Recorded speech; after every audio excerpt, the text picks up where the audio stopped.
grandmother, she was something else. Humble and she was glamorous. Said, hold your head high and do what you do.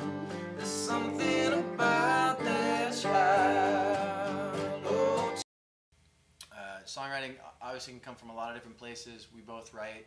It can come from a melody first, or a lyric first that you put to melody, or a riff that you play on the guitar and then you sing over it, or sometimes it can come, like this song came out of a concept of wanting to write about something specific, and so I pulled some ideas together that I recalled specifically about our grandmother, and then tried to piece those into a working song with, you know, each kind of characteristic or something, put it into a verse.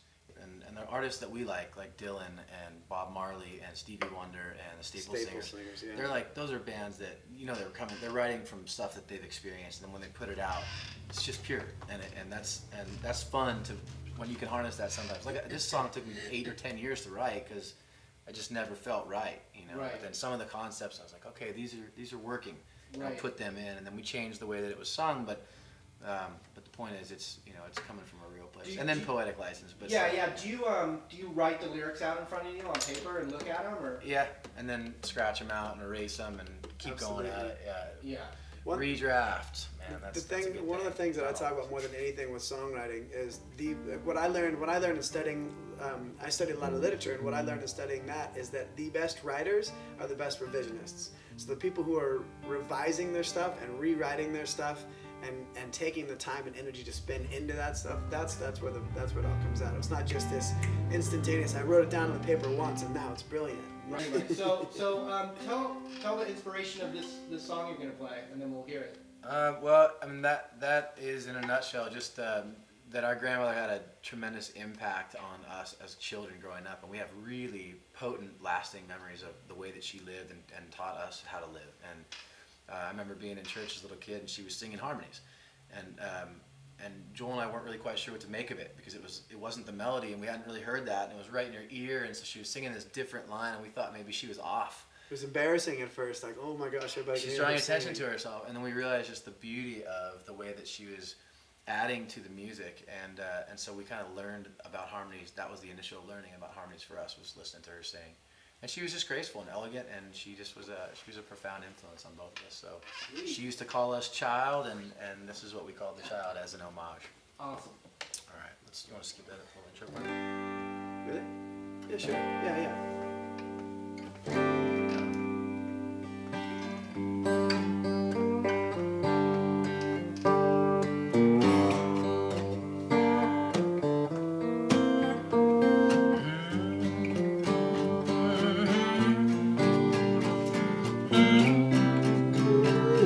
There's something about that.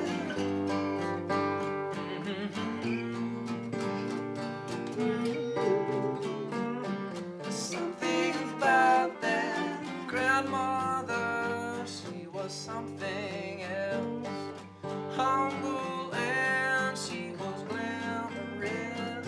Said, hold your head high and do what you do.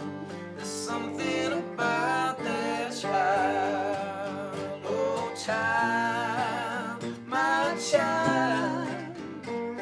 There's something about that child. Grandmother should hold a ruby ring.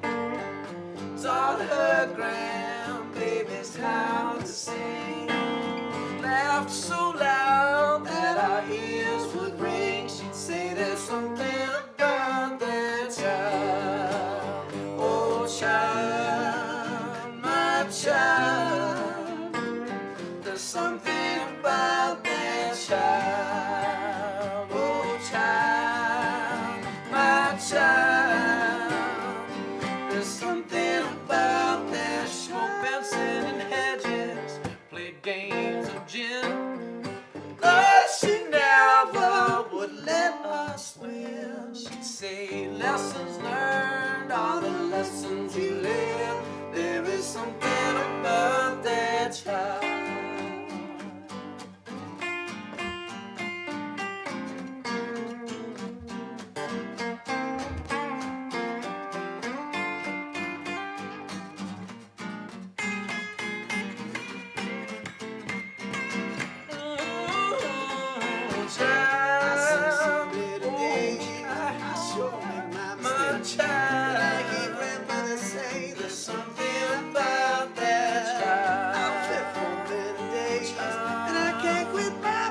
time.